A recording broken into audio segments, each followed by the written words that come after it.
Sampler. Having a fantastic day. Thank you for clicking on another video. So it's been a while since I've done one of these, but I'm going to recap the most recent game week in the Premier League, and I'm going to start getting more of these done because the more we get onto this, the season is getting better and better, and it's going to get more tight in terms of the Premier League championship race for top four, relegation, Europe, everything. So we'll kick off with last Wednesday from the 6th of April, which is Burnley's shock 3-2 win against Everton.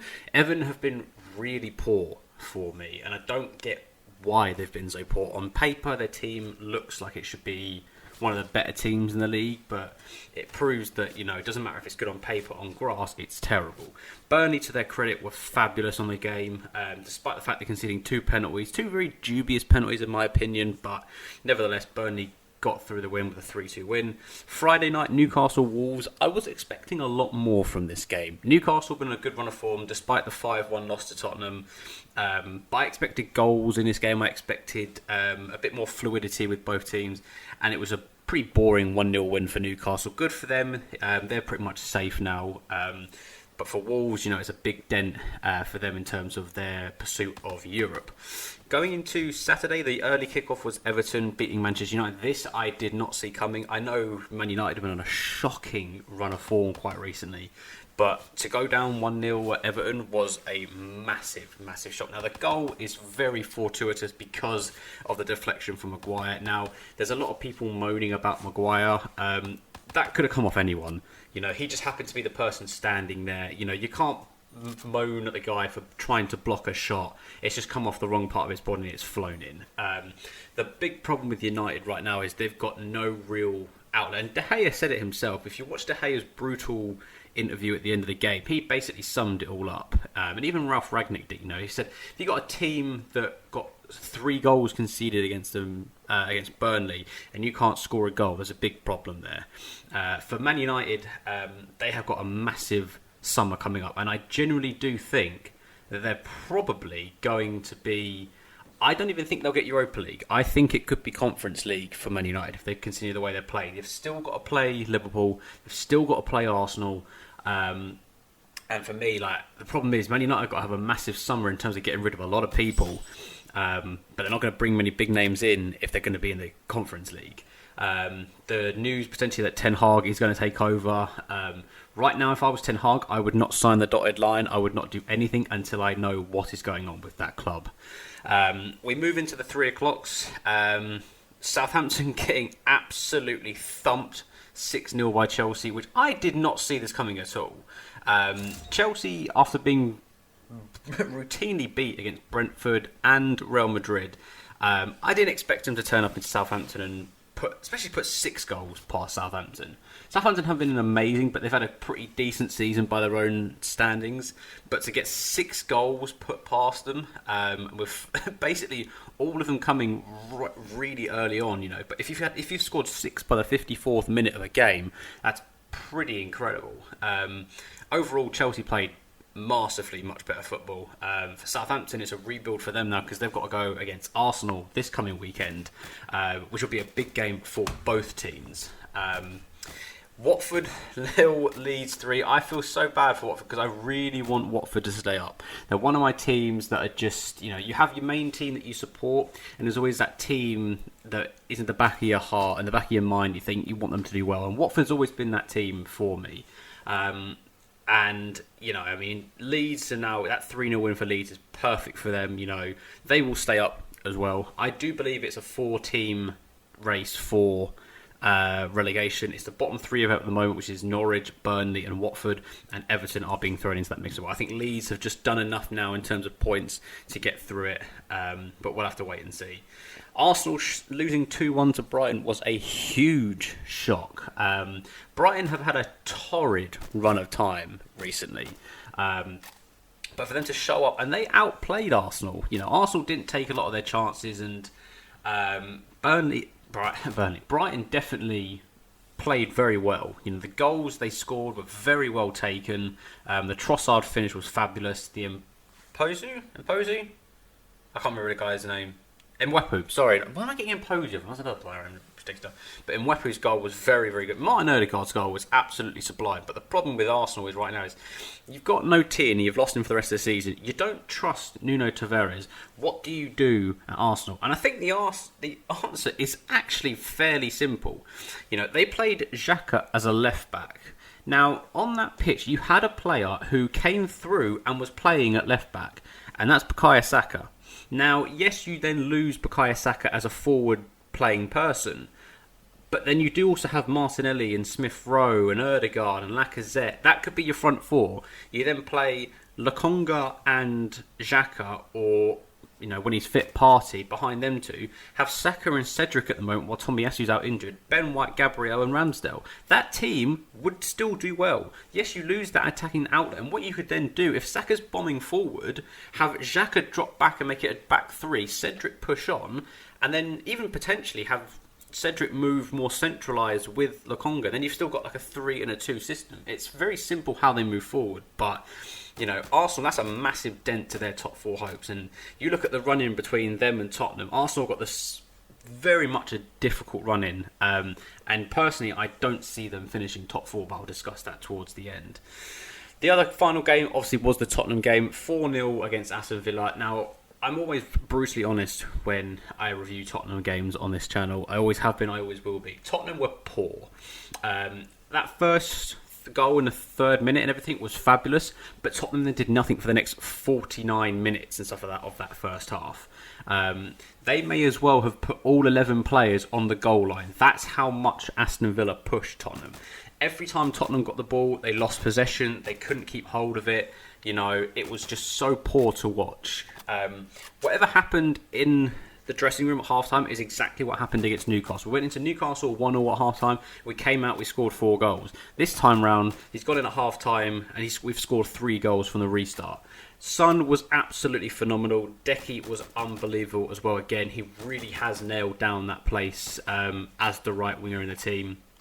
Tottenham now, the only downside to it is we did lose Doherty. Now, it sucks now. We've now got to go the next 7 games playing with Emerson at right back. So right now, Emerson can't be going, well, I'm in the team now just because he's hurting me. He's got to kick on because we've lost a very influential player in recent weeks in Matt Doherty, who has really turned his season around. But to talk about one thing is they talked about it on commentary quite a lot, saying that the tackles were hard but fair. And you look at it now that, you know, that tackle from Cash ruptured Doherty's knee ligaments. How can you call that a fair and hard tackle? You know, the tackle from Mings on Decky was absolutely crummy. Yes, he won the ball, but the follow-through, and while I feel the follow-through rule is very bad, I hate that rule. The follow-through is horrific. It goes straight through him, studs up onto the ankle and everything. The cynical tackle from Young on Kane was pathetic. And the fact that only, I think, 2 players from Aston Villa, maybe even 1, got booked.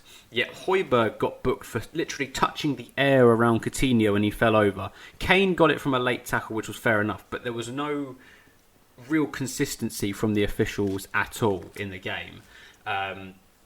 But moving aside from that, you know, we got the win. And the one thing that has always been criminal with Tottenham in the past is that they can play badly, but they're not winning. Now we're playing badly and we're getting wins. And we're not just getting wins, we're scoring goals. I think that 4th goal was the 40th goal we've scored in 2022 in all competitions, which is fantastic. And we are the top scoring team in 2022, ahead of Liverpool, ahead of Man City, ahead of Chelsea, ahead of everyone. That shows we're moving in the right direction. What we're doing is we're killing teams off. We're not just scoring goals and winning games, but we're killing teams off. And that is the important thing. We're moving to 4 Sunday fixtures, with 3 of them being at 2 o'clock so that they didn't interfere with the big title-winning match at the Etihad. But you had Brentford beating West Ham 2-0. This was a fabulous victory for Brentford. And the stats really do show it all. You know, 15 shots for Brentford to 5 for West Ham. 7 shots on target to 1 for West Ham. You know, I would have happily put that on TV rather than Norwich-Burnley because, you know, to see Brentford do that was fabulous to watch. Leicester beating Crystal Palace 2-1. This wasn't so much the shock for me. Maybe the 2-1 because it felt that Leicester were in control at one point. The penalty got Palace back into the game. But, Leicester starting to pick things up now, and they could make a late surge for Europe and stuff like that. I don't see them winning the Conference League. I'm trying to think of who actually is still in it, but I can't see them winning it, so they'll have to rely on trying to get into the top 7. But that could be a big ask at the moment. Norwich beating Burnley 2-0. This was the televised game at 2 o'clock, and it really was quite a poor game. You could tell that these were two teams in the bottom 3. The football wasn't fantastic. There wasn't a lot to sort of get excited about. But credit where credit's due, Norwich got the win that they desperately, desperately needed. Burnley couldn't capitalise on their 3-2 win at home to Everton. This would have given Burnley a huge run. All they needed to do was win, and they were a point behind Everton yet again. But credit to Norwich, they got the win. But for me now, they are literally delaying the inevitable. And then finally, you had the big Man City versus Liverpool game. The game that has been bigged up for weeks and weeks and weeks as the title decider. And it ended in a draw. I'm not going to lie to you. After the first half, the first 15 minutes, we had 2 goals. And then City taking the lead and going 2-1 up. To see how quickly Mane regained to make it 2-2 in the second half within a minute of the game being played. It was good, both teams threw caution to the wind. I felt City were very unlucky at points. There should have been 2 sending offs in that second half. It should have been Thiago and Fabinho. You could also say that De Bruyne should have been sent off for his late tackle on Fabinho. But again, it just goes to show with the officiating in this country. It doesn't matter if you're Man City or Norwich or Palace or Liverpool. The officiating is shocking in this country. And there realistically needs to be a big overhaul with the FA, with the refereeing association to change this, because it is just poor. The consistency is not there. Other than that, I felt the offside was... He is offside. Is it one of those ones where it's his shoulder against someone's foot? Yes. Can you score with your shoulder? Technically, yes. But I feel, since they've moved away from the whole it's your front foot or your foot being the point of contact, it's your leaning of your body, the rules have been completely farcical on that. And to bring up the Martinelli one is very difficult to see, but you can see the fact that he's standing behind the keeper, which immediately means he's offside. I get why Arsenal fans are unhappy with it. It is the rules, though. If you're beyond the goalkeeper, it's not 2 players, it's only 1. And Cucurella's foot, you can't really see it, but the fact that he's behind the keeper, it's a clear offside. The fact that it took 4 minutes is an absolute joke. But the one thing as well is that 3 words I kept seeing were clear and obvious. Now, the rule with clear and obvious is that if the referee on the field makes a decision, the VAR can only overturn it if it's a clear and obvious error.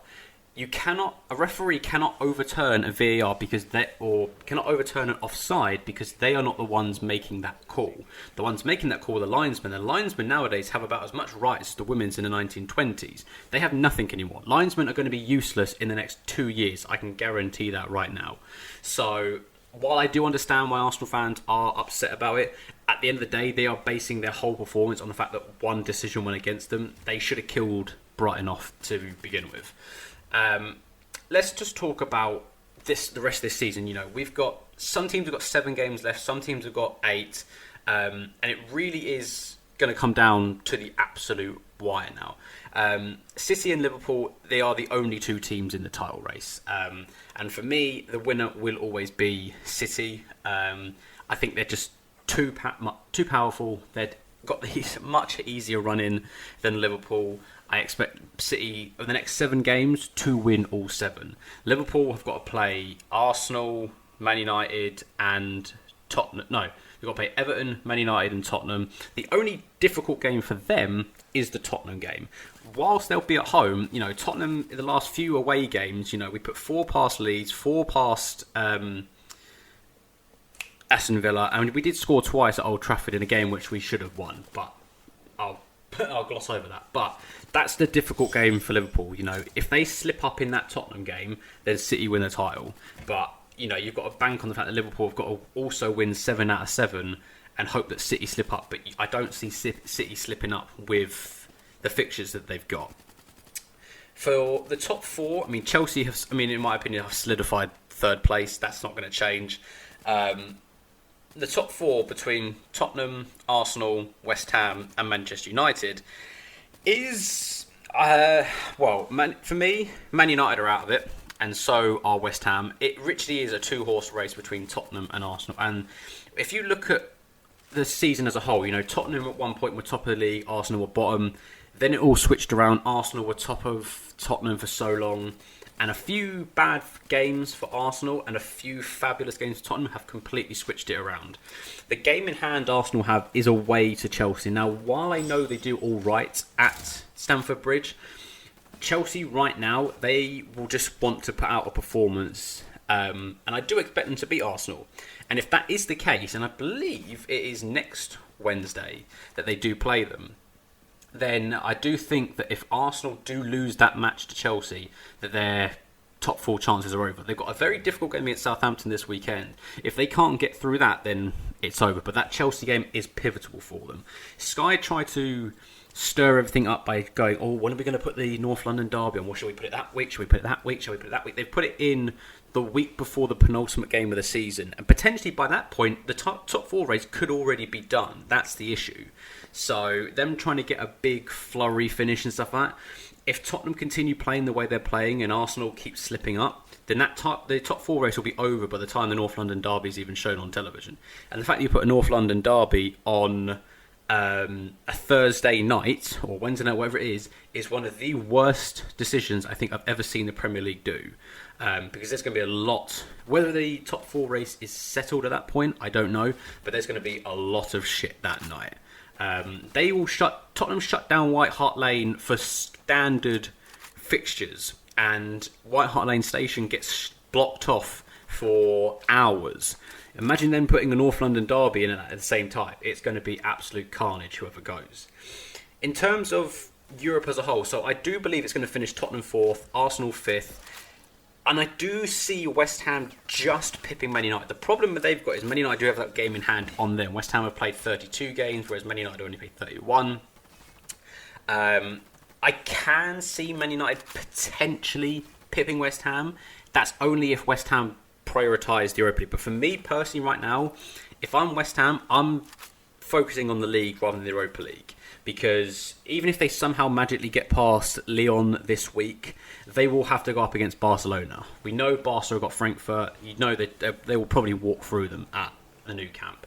I don't think West Ham, if they do get through, are going to get through Barcelona. And if they put too much emphasis on the Europa League, then they will drop out of the top 8. And that would then leave Wolves or Leicester.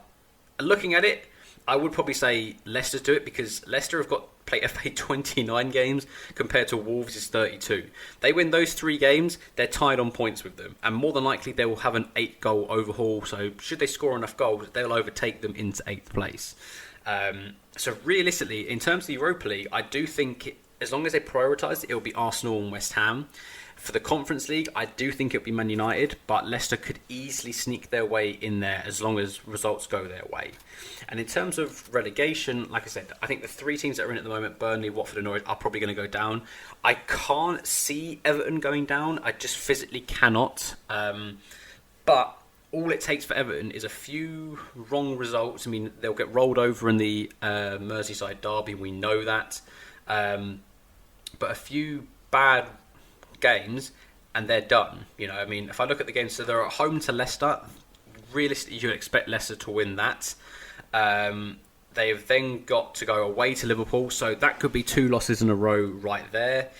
Then they're at home to Chelsea. That's another loss there, in my opinion. So that's 3 losses. Then they're away to Leicester, so they've got to play Leicester twice in 4 games. So that could be 4 losses in a row. If they're not careful. So it's not done and dusted with Everton just yet. They might have a tiny bit of breathing space with this 4 points, but you know, if there's any team that's going to drop into it, it will be Everton, and I do think it will be Burnley that overtake them, and Burnley finish 17th and Everton finish 18th. Norwich for me will finish bottom, Watford will finish 19th, and will go again. In terms of the Championship, in terms of coming up, so we know Fulham are effectively up.